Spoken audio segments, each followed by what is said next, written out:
Supreme কোর্টে ইডির পিটিশনে দাবি করা হয়েছে যেহেতু ঘটনার সময় মুখ্যমন্ত্রীর সঙ্গে আসা ব্যক্তির সংখ্যা 5-এর বেশি ছিল এবং তাদের হাতে প্রাণঘাতী অস্ত্র ছিল, তাই তারা ভারতীয় ন্যায় সংহিতার 310 নম্বর ধারা অনুযায়ী চুরি নয়, ডাকাতির অভিযোগে অভিযুক্ত।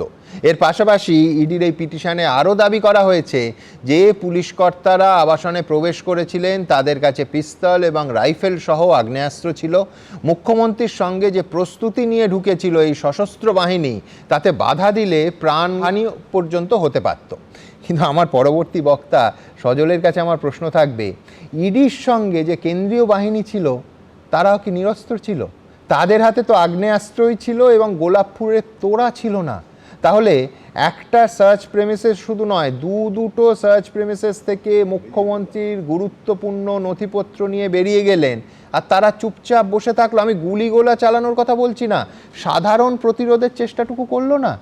দেখুন, সজল খুব ভালো করে জানে যে এ রাজ্যে সন্দেশখালির ঘটনার পর সমস্ত রেডে রীতিমতো সশস্ত্র জওয়ান নিয়ে পূর্ণ প্রস্তুতিতে ইডি বা সিবিআই যায়।